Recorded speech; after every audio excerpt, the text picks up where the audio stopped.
Je nous invite à ouvrir la Bible, la parole vivante de Dieu. Philippiens 1.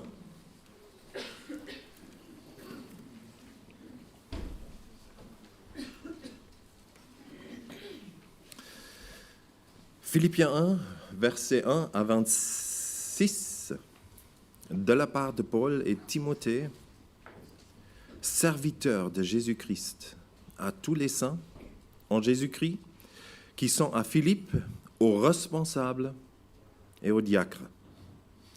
Que la grâce et la paix vous soient données de la part de Dieu notre Père et du Seigneur Jésus-Christ. Je dis à mon Dieu ma reconnaissance de tout le souvenir que j'ai de vous. Dans toutes mes prières pour vous tous, je ne cesse d'exprimer ma joie à cause de la part que vous prenez à l'Évangile depuis le premier jour jusqu'à maintenant.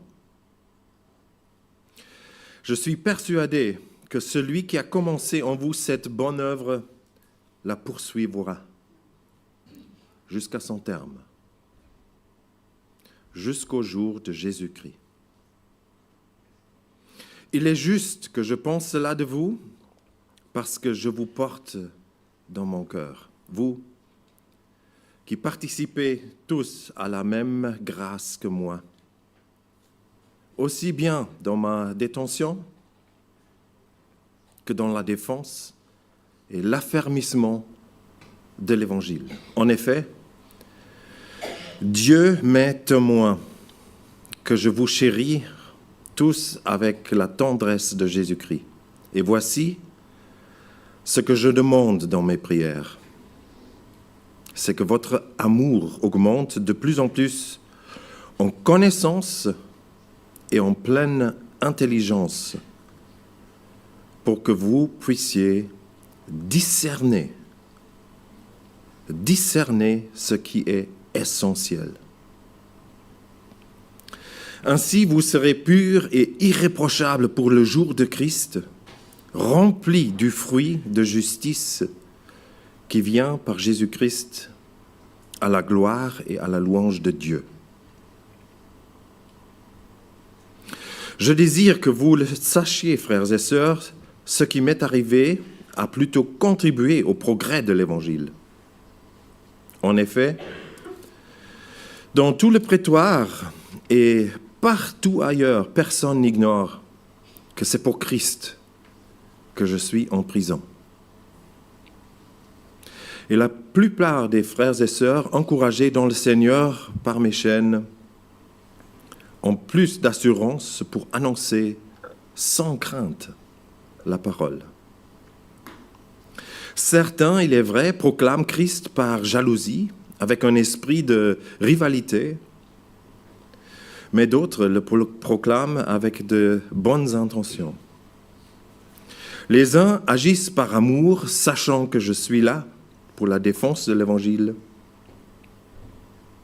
Les autres, animés d'un esprit de rivalité, annoncent Christ avec des intentions qui ne sont pas pures et avec la pensée d'augmenter les souffrances de ma détention.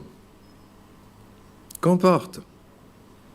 De toute manière, que ce soit pour des mauvaises raisons, que ce soit sincèrement, Christ est annoncé. Je m'en réjouis et je m'en réjouirai encore, car je sais que cela aboutira à mon salut grâce à vos prières et à l'assistance de l'Esprit de Jésus-Christ. Conformément à ma ferme attente et à mon espérance, je n'aurai honte de rien. Mais maintenant, comme toujours, la grandeur de Christ sera manifestée avec une pleine assurance dans mon corps, soit par ma vie, soit par ma mort.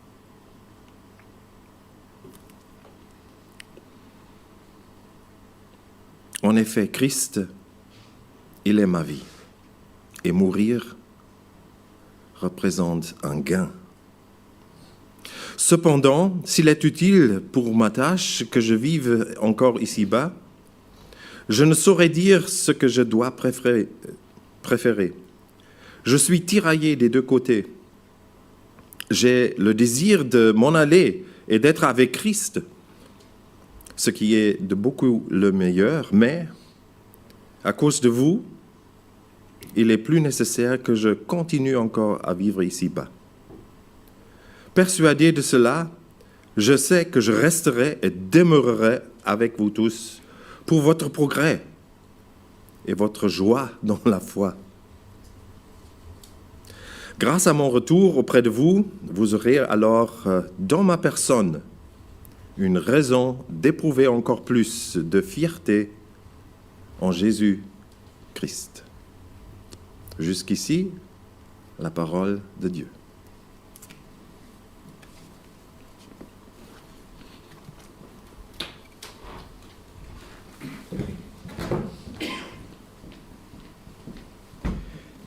Bonjour à tous, bonjour à toutes. J'espère que vous allez bien ce matin. C'était la parole de Dieu et dans ce qui va suivre, ce sera encore la parole de Dieu. C'est notre prière. C'est ce que on espère, ce qu'on souhaite ce matin. Que ce ne soit pas mes paroles à moi, mais que ce soit les paroles du Seigneur. Une étude récente déclare que 90% des cadres estiment que le facteur clé pour réussir sa vie, c'est la capacité qu'on doit avoir à établir des priorités claires, à avoir une vision stratégique à moyen et long terme précise. Mais ce qui est intéressant, c'est que c'est 97%, enfin 90% des cadres affirment qu'ils ne prennent pas suffisamment le temps de travailler à la définition de ces priorités. C'est des statistiques intéressantes. Et je pense que ces statistiques ne parlent pas uniquement des cadres, mais ça parle de nous tous en général. Ça nous concerne tous. Nous avons besoin, dans notre vie, dans notre existence, d'établir des priorités. C'est une évidence. Nous vivons dans une société qui nous pousse dans ce sens. Et ça se comprend. Ça se comprend parce que finalement, nos priorités, quelque part, nous définissent, nous, répondent à la question, mais qu'est-ce que je fais là? À quoi je sers? Et dans le fond, qui suis-je? Quand je suis rentré à l'université, ma priorité, c'était d'avoir un diplôme. Et puis après, j'ai fini mes études et ma priorité, c'était de trouver un travail. Et puis, une fois que j'ai trouvé un travail, ma priorité, c'était de trouver un logement. Et puis après, ma priorité, c'est devenu de me caser. Et puis, une fois que j'étais dans le monde du travail, ma priorité, c'était de gravir les échelons. Et en fait, notre vie est faite de priorités. Les grands penseurs, les philosophes et même la psychologie moderne disent que le plus important est pour avoir une vie épanouie, la priorité c'est nous. Il faut penser à soi, il faut s'occuper de soi. C'est comme ça qu'on est heureux. Mais cette pensée dominante est en train de changer. Jusqu'à peu, on pensait que penser à soi, c'était une force. Mais aujourd'hui, on se rend compte que c'est une fragilité. Pourquoi? Parce qu'on se rend compte qu'en pensant à soi,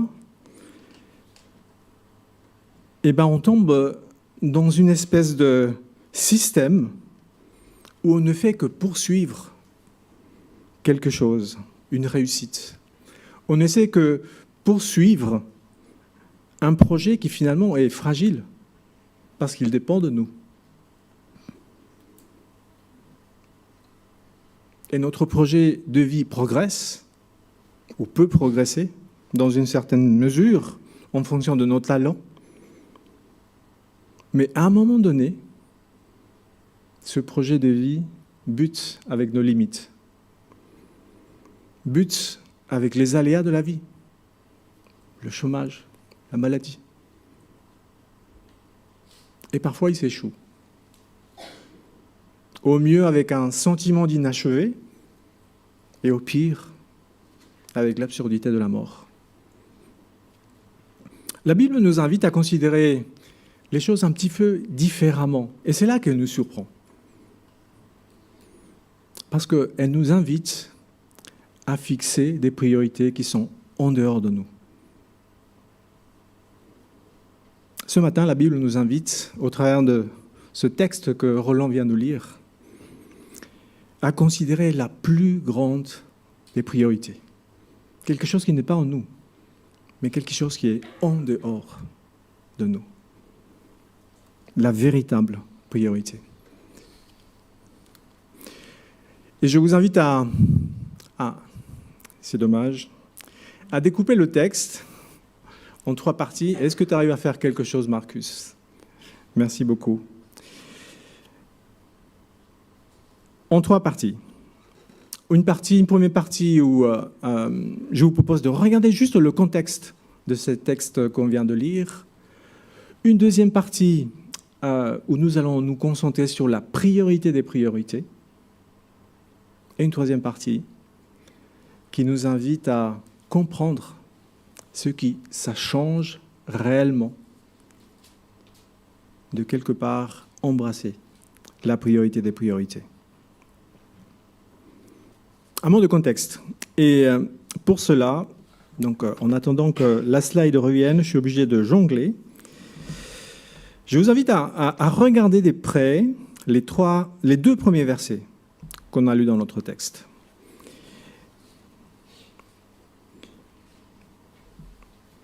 Il est question d'une lettre. Merci Marcus. Il est question d'une lettre que Paul adresse à Philippe. Philippe, c'était où? C'était une ville qui était à peu près à 15 km d'une ville plus importante et plus connue, qui est Néapolis. Et Philippe, c'était la première ville qu'on rencontrait en rentrant dans Macédoine. Vous vous rappelez, dans Acte 16, cette vision qu'a l'apôtre Paul. Lui, il avait d'autres projets. Un Macédonien lui apparaît dans le rêve. Il lui dit « Viens en Macédoine prêcher l'Évangile ». Et c'est de cette manière que Paul arrive en Macédoine, prêche l'Évangile, et il y a des conversions dans cette ville. Une église va s'établir. Ça se passe à peu près en l'an 50 de notre ère. Cette lettre est adressée 10 années plus tard. 10 années se sont passées.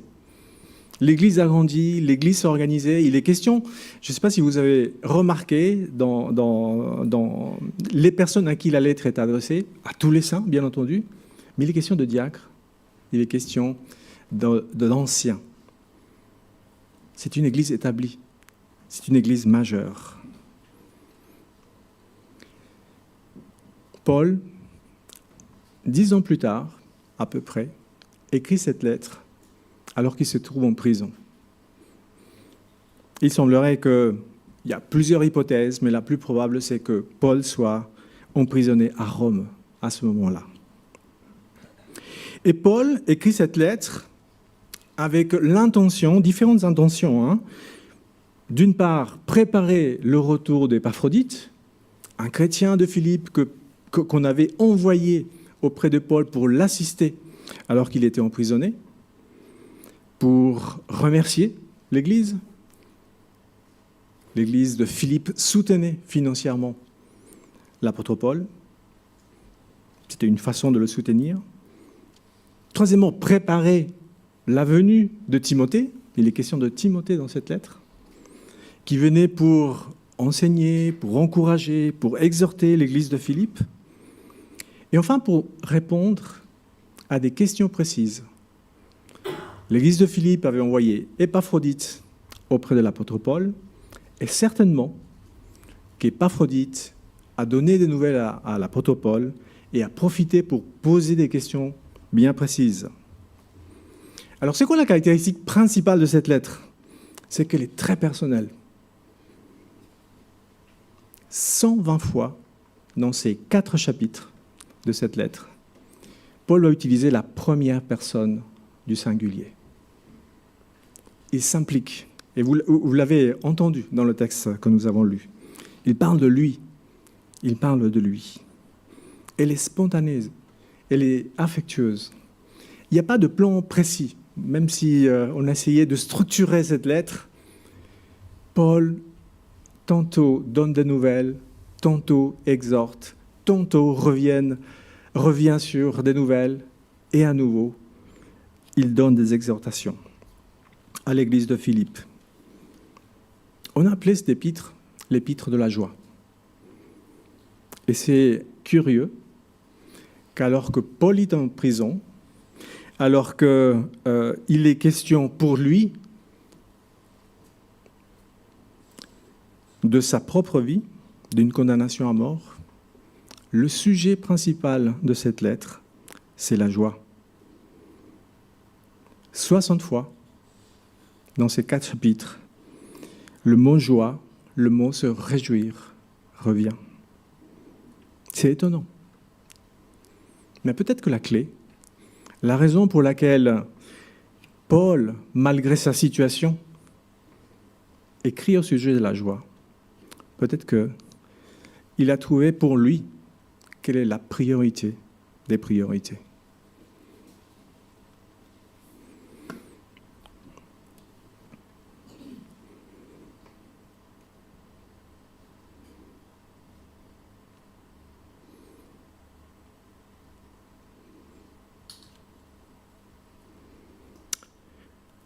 Je vous invite à nous arrêter sur les versets 3 à 11. Je ne sais pas si vous avez remarqué le verset 3. Il y a une petite note de nostalgie. Il s'agit d'abord, on le comprend, d'une lettre d'un pasteur qui écrit à ses membres. Et cette lettre, elle déborde de bons souvenirs.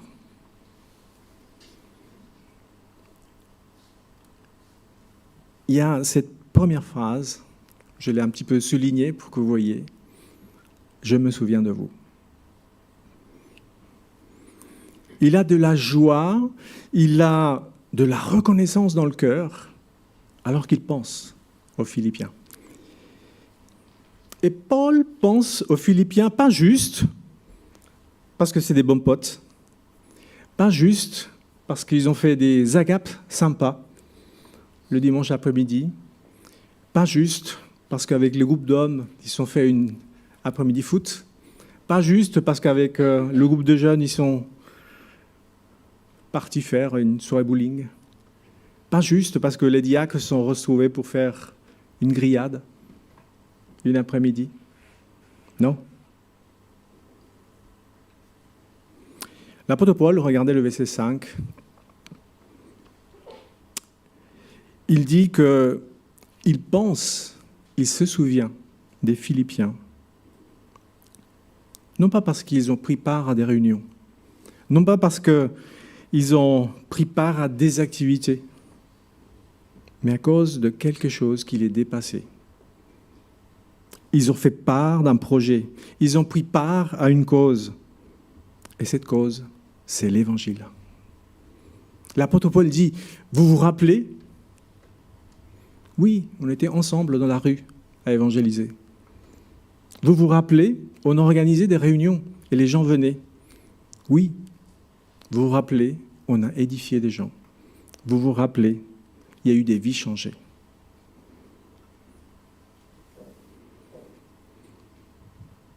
À cause de la part que vous prenez à l'Évangile. Je me souviens de vous. Et j'ai une question, une première question que je me pose pour moi. est-ce que dans ma vie, je connais des gens qui pourront me dire, ou qui pourront me dire un jour, qui se souviennent de moi, de cette façon-là.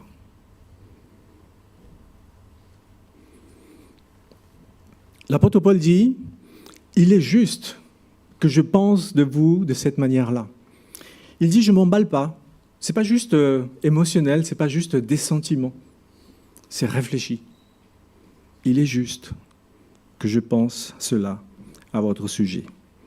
Il est juste parce que je suis convaincu que vous participiez avec moi à ce même grand projet. Parce que je suis sûr, je suis certain que vous aussi, vous participiez avec moi avec cette même grâce. La nostalgie. La nostalgie, c'est bien, mais la nostalgie, c'est un côté dangereux en même temps. Parce que dans la nostalgie, il y a un aveu caché. L'aveu caché de « c'était mieux avant ». Oui, c'est vrai. On en a vécu des choses. Et moi, je peux le dire. J'en ai vécu des choses plus jeune. Mais ça, c'était avant. C'était avant, au début de l'Église. C'était avant, au début de ma conversion. C'était avant, alors que je démarrais dans la foi et j'étais tout feu, tout flamme. Mais maintenant, j'ai vieilli, j'ai pris des rides, j'ai des cheveux blancs maintenant. Si nous nous identifions à ça, c'est que le projet, c'est nous. Et c'est obligé. C'est fini. Il faut tirer un trait. On peut ranger les cartons. Si cette pensée nous titille, regardons le verset 6. Paul y connaissait l'église de Philippe.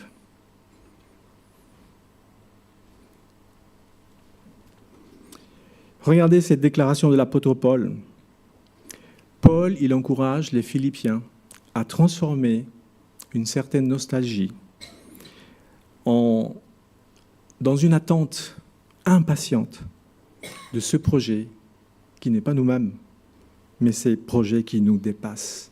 Paul dit, « Je suis persuadé que celui qui a commencé en vous une œuvre bonne, en poursuivra l'achèvement jusqu'au jour du Christ Jésus. » Autrement dit, ce que Dieu a commencé en 2021, pour certains, le jour de leur conversion, pour d'autres en 2018, pour d'autres en 2000, pour moi en 1985, je suis sûr que Dieu terminera ce qu'il a commencé. Celui qui était là au début, il est encore là aujourd'hui. Celui qui était là il y a 10 ans, quand tout a commencé à Philippe, il est encore là aujourd'hui, 10 années après. Et il veut encore agir. Il veut encore faire des choses merveilleuses, des choses grandes. Vous savez, on a tous une crainte dans notre vie, et la crainte qui nous remplit, qui nous envahit, c'est la crainte de stagner. C'est pour ça qu'au travail, on dit que tous les 2-3 ans, il faut évoluer. Sinon, tu stagnes. Sinon, c'est l'impasse, la voie du garage. Donc, il faut évoluer. C'est un peu comme ça dans le sport. Je sais qu'il y a beaucoup de sportifs dans la salle. Mais en 2017, il y a quelque chose qui est apparu, ça s'appelle toujours, le crossfit. Et c'était la mode. Et il fallait faire du crossfit. Et puis, en 2019, ça a changé. Et il y a une nouvelle notion qui est apparue, c'était le freeletics. Et voilà, tout le monde s'est mis à faire du freeletics. Et puis, en 2021, c'était la course à pied. Pardon. Le running. C'est pas pareil. Il ne faut pas confondre. C'est prouvé scientifiquement que quand vous faites du running, c'est 1000 fois mieux que la course à pied. Et puis en 2023 est apparu, et ça c'est le top du top, c'est ce qui se fait en ce moment, c'est le cross-training. Évidemment, moi je me suis inscrit parce que ne faut pas stagner. Maintenant, je sais qu'il n'y a pas que des sportifs dans la salle. Il y en a qui sont très dans tout ce qui est bien-être. Et à un moment donné, c'était la méditation. Ah oui, tout le monde ne jurait que par la méditation. Et après, on est passé à l'acupuncture. Et ensuite, c'était le massage aux huiles essentielles. Ah, ça, c'était... Il fallait faire du massage aux huiles essentielles pour être bien. Et de nos jours, c'est quoi? C'est le jeûne détox. Si vous n'avez pas fait votre stage de jeûne détox, il vous manque quelque chose.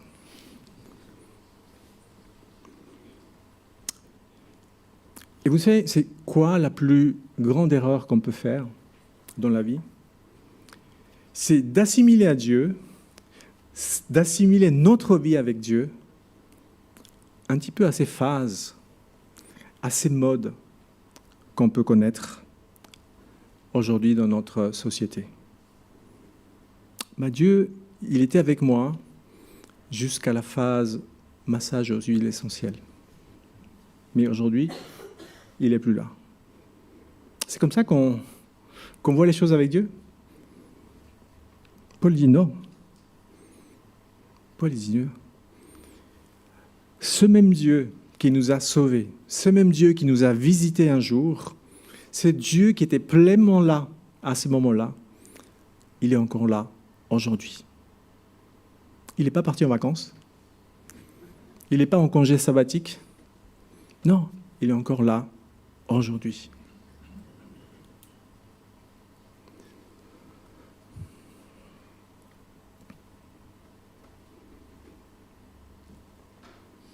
Paul dit, je prie pour que vous discerniez ce qui est important. Dans d'autres versions, ce qui est essentiel. Paul part du principe qu'on peut connaître ce qui est important. Paul part du principe qu'on peut connaître ce qui est essentiel, et il le faut. Et vous allez me dire, et on peut dire avec les Philippiens, mais Paul, bien sûr, on sait ça. On sait que la priorité, c'est l'Évangile. On sait que la priorité, c'est Dieu. Mais regardez ce qui se passe dans cette prière, l'objet de la prière de l'apôtre Paul. J'aimerais faire une parenthèse. Si je vous pose la question, c'est quoi ce qui est prioritaire pour vous? Je ne vais pas vous proposer un questionnaire avec les questions « Est-ce que tu aimes Dieu ?» Parce que vous allez me répondre oui. « Est-ce que tu aimes ta famille ?» Vous allez me répondre oui. « Est-ce que tu aimes, je ne sais pas moi, l'Église ?» Vous allez me répondre oui. Si vous voulez savoir ce qui est prioritaire par quelqu'un, demande-lui son attel. Et regardez l'historique de navigation sur Internet, où il passe son temps. Si vous voulez savoir ce qui est prioritaire pour une personne, demande-lui l'historique de son GPS pour savoir où il est allé, combien de temps est resté quelque part, et peut-être avec qui. Si vous voulez savoir ce qui est prioritaire pour quelqu'un, demande à lui son relevé de compte bancaire. Et regardez les achats.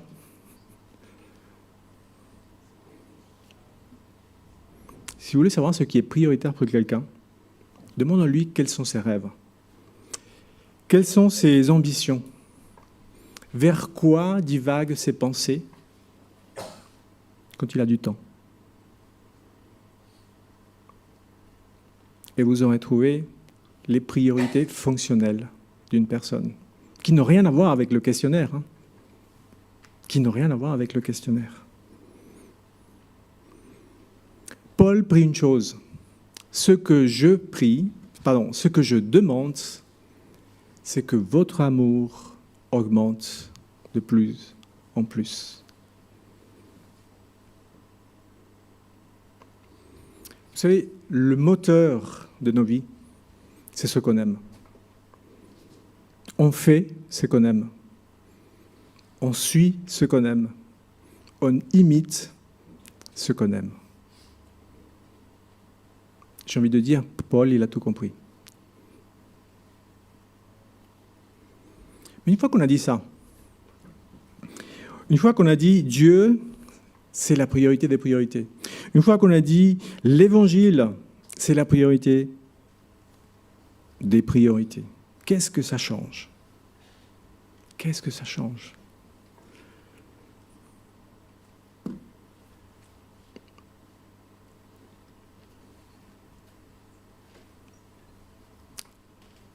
C'est écrit petit, mais j'espère que vous arrivez à voir.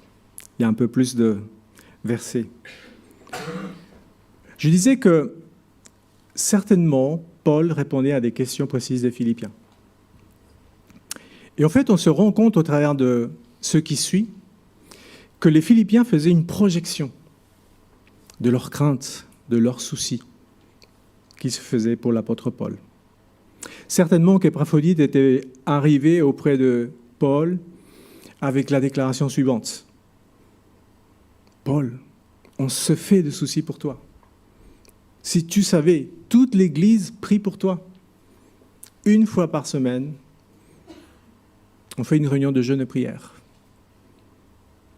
Les gens te calomnient. Ça fait des années que tu es en prison. Il est question que peut-être tu y passes. Nous nous faisons des soucis pour toi. Et en fait, ce texte, il nous parle d'une quête qui est la nôtre, une quête qui nous occupe de manière consciente, parfois inconsciente, et qui est de savoir, qui est celle de notre rapport à l'image que nous avons et le rapport à notre vie. C'est deux sujets qui sont abordés dans ce texte. Juste pour expliquer, pour ceux qui sont jeunes, je ne sais pas si vous vous rappelez le premier jour à l'école, pour ceux qui sont moins jeunes, peut-être le premier jour quand vous avez démarré un boulot. On stresse. Vous savez, on stresse de savoir comment s'habiller. Parce qu'on se dit, mais qu'est-ce qu'ils vont penser les autres de moi? Comment ils vont me voir? Et puis, on a la boule au ventre. Parce que si on nous pose la question, il faut savoir répondre, il faut montrer qu'on assure, qu'on maîtrise notre sujet. Et on n'est pas confortable. Si on revient à la question de l'habillement, on se pose la question, est-ce qu'un jeans, ça va aller? Est-ce qu'il faut mettre un costard? Parce qu'il faut se montrer cool, mais en même temps... Il faut montrer qu'on n'est pas tout à fait coincé. Et s'il y a un sujet qui est abordé, on veut se montrer à la hauteur, parce que ce que pensent les autres de nous, c'est important. C'est essentiel. Et puis il y a les réseaux sociaux. Combien de temps on passe à choisir la bonne photo à mettre sur notre profil? Facebook, WhatsApp, Instagram, que sais-je. C'est important, ce que les autres pensent de nous. Et on veut préserver notre image. On veut protéger notre réputation. Et puis un autre exemple, combien de temps passons-nous à essayer de protéger notre vie, à travailler à notre salut, pas au sens religieux, éviter une maladie, le cancer. Donc on mange sainement, on mange bio, à esquiver des virus, on ne va pas à des endroits, on fait très attention. On fait nos 10 000 pas quotidiens, c'est important pour être en forme. Qu'est-ce qu'on ne fait pas pour se mettre à l'abri? On se construit un cocon relationnel, un cocon émotionnel. À un moment donné, on va essayer d'acheter une maison, pas en ville, loin, dans un quartier résidentiel, là où on va être bien. On va veiller à notre sécurité financière. Et on va essayer d'éviter à tout prix les peines, les difficultés, les blessures, pour préserver notre vie, notre quiétude, notre confort, nos loisirs, notre repos, notre vie, en somme. Mais pourquoi je vous parle de tout ça? Vous posez la question. Revenons au texte. Revenons au texte. Je me mets à la place des Philippiens. Paul, tu te rends compte? Tu es en prison. Tu te rends compte? Il y a tes adversaires, tes rivaux, qui profitent de la situation.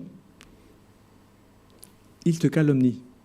Ils prêchent l'évangile d'une mauvaise façon. C'est grave. Tu te rends compte, Paul? Ils prennent ton évangile, ils prennent ce que tu as construit, ils prennent ton travail, ce que tu as fait depuis des années et des années. Tu t'es battu pour ça. Tu as payé de ta personne. Regarde, tu es en prison. Tu te rends compte, Paul? Ton image, ta réputation. Fais quelque chose. Pardon. Paul répond, regarde ce que j'ai souligné. Ce qui m'arrive, et regardez comment Paul voit les choses. Ce qui m'arrive a plutôt contribué à l'avancement de l'Évangile.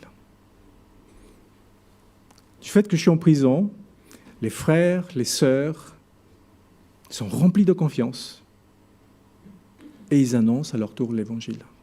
Aujourd'hui, tout le monde sait, et dans le prétoire et partout ailleurs, que je suis là à cause de l'Évangile. Donc, mon image, ma réputation, c'est loin d'être le plus important pour moi. Vous me parlez de mes adversaires, de ceux qui calomnient sur moi, de ceux qui prêchent l'Évangile d'une mauvaise façon. Regardez la réponse de l'apôtre Paul. Qu'importe, Christ n'est pas moins annoncé.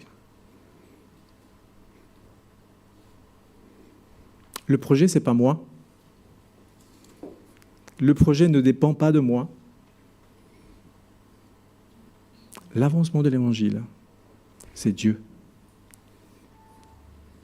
Ce qu'il a commencé, il va le terminer.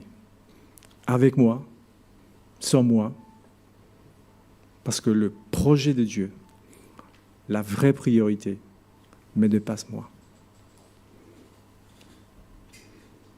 Paul dit, en somme, mon image, ma réputation, je n'en ai rien à faire.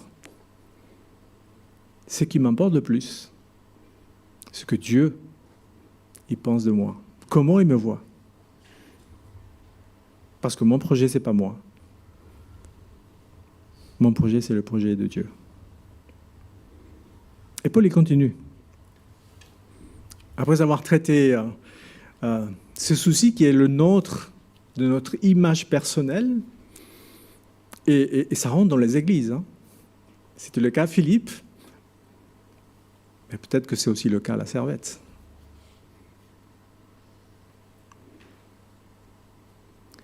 Verset 19. J'essaye d'avancer. Paul dit, « Je sais que cela tournera à mon salut. » Beaucoup ont pensé que Paul faisait allusion à sa libération. Mais en fait, aujourd'hui, les théologiens sont tous d'accord de dire que Paul, il parlait de son salut éternel. Paul ne faisait plus cas de sa vie. Paul affirme, « Au pire de pire, je meurs. » Et vous savez quoi? C'est pas la fin. C'est pas la fin du monde. Bien au contraire. Si je meurs, c'est le jackpot. Les amis, ne vous inquiétez pas pour moi, redit l'apôtre Paul, et encore moins pour l'œuvre de Dieu. Parce que pour moi, mourir m'est un gain. Je ne sais pas si... J'essaie d'illustrer la chose. Il y a un bandit qui arrive ce matin dans la salle, armé avec un gun, comme disent les jeunes. Ils pointent leur âme sur nous et ils commencent à nous dire, bon, maintenant c'est la bourse ou la vie, quoi. Et un tel va dire, bah, donne-moi ton iPhone 15 Max Pro. Un autre, donne-moi ta Rolex. Et qu'est-ce qui va se passer? On va s'exécuter, les amis. On va s'exécuter, sans hésiter. Pourquoi? Parce qu'on tient à notre vie. On tient à notre vie. Ce n'est pas un secret pour personne. Personne va dire, attends, je vais réfléchir. Joker, est-ce que je peux appeler un ami? Non, on va s'exécuter, les amis. J'ai une question très difficile à te poser. Est-ce que tu veux vivre ou est-ce que tu veux mourir? Tout le monde répond, je veux vivre. N'est-ce pas? Paul dit au verset 22 et 23, je ne sais pas. À cette question, il répond, je ne sais pas. Je suis tiraillé. J'ai le désir de m'en aller vers Dieu, mais j'ai aussi le souhait de rester à cause de vous. Comment réagiriez-vous si quelqu'un venait vous annoncer que vous avez une maladie incurable? C'était l'effondrement, n'est-ce pas?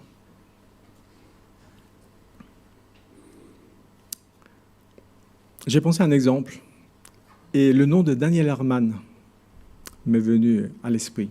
Beaucoup d'entre vous dans la salle le connaissent. Il était pasteur il y a quelques années ici. Daniel Herman, je l'ai connu à un rassemblement de jeunes. J'étais jeune à l'époque. Je n'avais pas de cheveux blancs, je n'avais pas de rides. Et je me rappelle, j'étais à ce rassemblement de jeunesse. Je représentais le groupe de jeunes de mon église et je l'ai entendu parler. Cet homme respirait Dieu. Cet homme qui était là devant et qui parlait, pétait le feu, comme on dit. Je suis sorti de là, j'étais tellement encouragé, tellement motivé.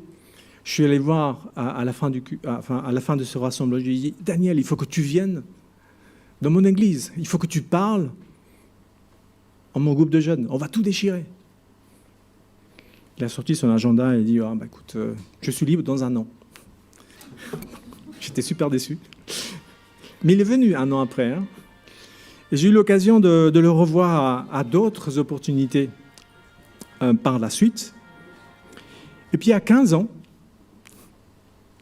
on est arrivé dans cette église avec Sophie, avec les enfants, et qui était là? Daniel Herman. J'ai un aveu à vous faire ce matin. Si j'ai décidé de rester à la Servette, c'est pas parce que vous êtes sympa, c'est pas parce que vous êtes une église accueillante, c'est parce qu'il y avait Daniel Herman. Un homme qui avait marqué ma vie. Un homme qu'encore aujourd'hui est passionné pour Dieu. C'est quelqu'un qui n'hésitait pas à faire des kilomètres et des kilomètres pour distribuer des traités. Il faisait ça à vélo. Aujourd'hui, il a à peu près 75 ans. Aujourd'hui, il ne peut plus faire ce qu'il faisait avant. Aujourd'hui, il a une maladie qui le ronge de l'intérieur. Aujourd'hui, il est assis sur un fauteuil. Je l'ai eu l'autre jour au téléphone. Je lui ai dit, maintenant j'ai le temps de prier. Mais vous savez, ce qui est le plus étonnant, c'est que cet homme, il n'y a pas chez lui une trace d'amertume. Pas une trace de remords, des sentiments négatifs. Encore aujourd'hui, cet homme rayonne Dieu. Et je n'ai pas encore trouvé un jeune homme de 20 ans qui rayonne autant que lui, qu'il a aujourd'hui 75, pas loin. Il m'a dit l'autre jour, ça fait plus ou moins 55 ans que je marche avec le Seigneur. Je n'attends que ça, que le Seigneur me reprenne. Mais pour l'instant, je suis là. je prie. Une vie orientée vers Christ. Une vie motivée pour Christ. Et ça change tout. C'est la vie de l'apôtre Paul. Ma réputation, je n'ai rien à faire. Ma vie, ce n'est pas le plus important. Que je reste là, je vais faire ce que le Seigneur me donne de faire. Je vais certainement venir vous voir encore, s'il le veut, pour vous encourager. Et tant mieux, Dieu soit glorifié. Ça se trouve, je reste en prison. Ça se trouve, je suis condamné à mort. Peu importe. Christ, ma vie, c'est un gain. Et c'est ça qui change tout.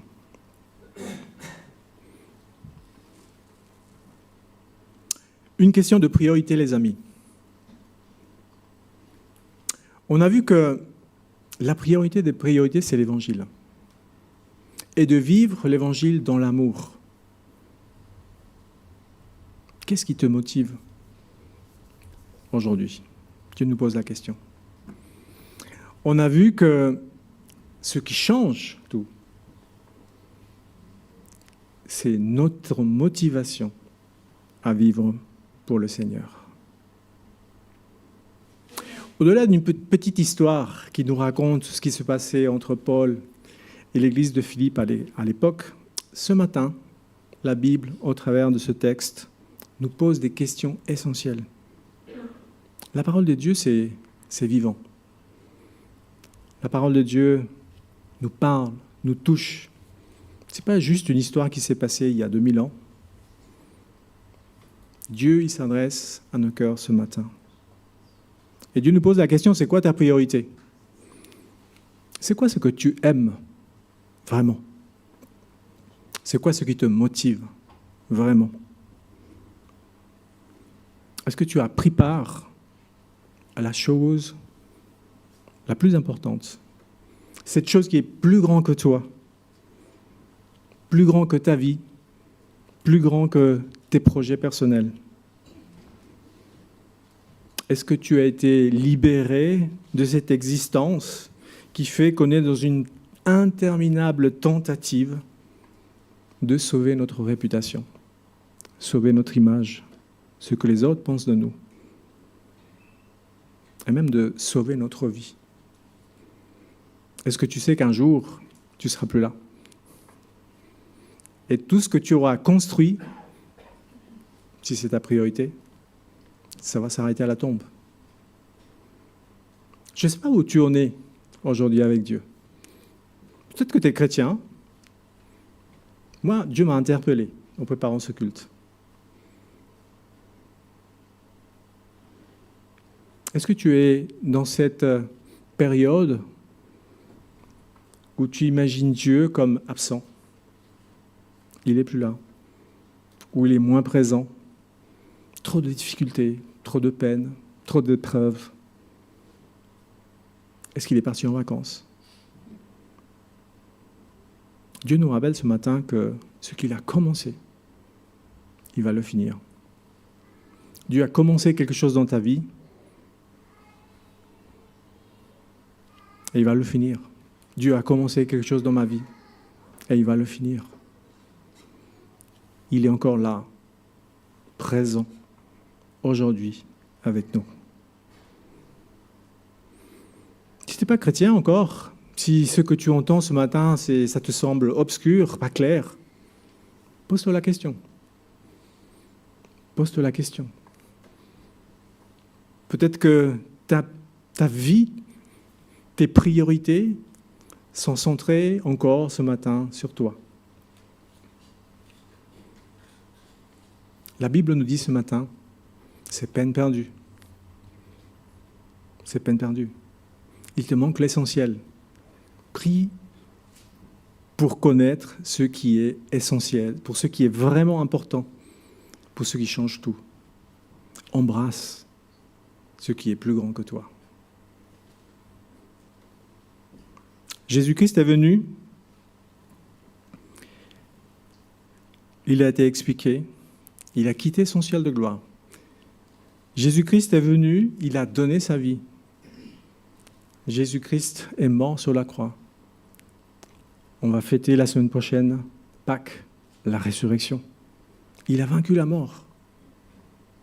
Aujourd'hui, il vit et il règne éternellement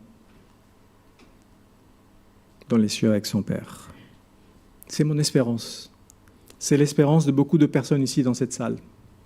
Peut-être que tu as peur de la mort. Paul est fou de dire « la mort m'est un gain ». Peut-être que ce matin, tu as peur de la mort. Sache qu'un chrétien peut dire, comme Daniel Herman, « je n'attends que ça ». Pourquoi ? Parce qu'il y a l'espérance de la vie éternelle, d'une vie meilleure, d'une vie qui ne se termine pas. La Bible nous pose ce matin la question suivante. Est-ce que tu as découvert cette priorité de l'évangile de Jésus-Christ ? Cette priorité qui fait naître en toi un projet plus grand que toi.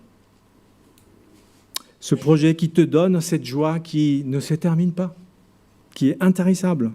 Cette assurance qu'avait l'apôtre Paul, inébranlable, qui permet de regarder la vie, malgré les hauts, malgré les bas, avec le sourire, et dire, qu'importe, au pire, ma réputation en prend un coup. Au pire de pire, je meurs. Christ est ma vie. Et mourir, c'est le ticket gagnant. J'aimerais prier.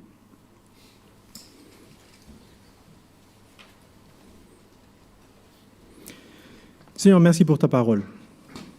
Ta parole qui est vivante. Merci parce que elle nous touche, elle nous parle de toi, mais elle nous parle de nous-mêmes. C'est comme un miroir. Et ce matin, Seigneur, nous voyons, nous nous reconnaissons dans ce que nous venons de lire. Pardon. Pardon, Seigneur, parce que trop souvent, nos aspirations, nos priorités s'arrêtent à notre petite personne. Pardon, Seigneur, parce que trop souvent, nous nous inquiétons pour notre image, notre réputation, ce que les autres pensent de nous, plus que de ce que toi tu penses de nous. Pardon, Seigneur, parce que trop souvent, nous nous inquiétons, nous stressons et nous essayons de sauver notre vie, de construire des choses qu'on sait pertinemment n'ont aucune valeur, ne tiennent pas face à l'éternité. Merci Seigneur pour ton évangile, ce projet qui nous dépasse. Merci pour cet évangile qui non seulement nous sauve, mais cet évangile qui nous transforme notre intelligence, qui transforme notre manière de voir, de concevoir les choses. Et Seigneur, ce matin, nous voulons comprendre, comme l'apôtre Paul nous y invite, ce qui est essentiel, ce qui est important, ce qui est prioritaire pour nos vies. Viens nous encourager par ton esprit. Viens nous enseigner. Viens nous exhorter. Viens nous corriger quand il le faut. Seigneur, nous prions que tu augmentes notre amour pour toi. Seigneur, et ma prière, notre prière, ce qu'un jour tu puisses nous dire, je me souviens de toi. Je me souviens de toi. Parce que tu as pris part à ce grand projet. Sois béni, sois remercié, dans le nom de Jésus. Amen.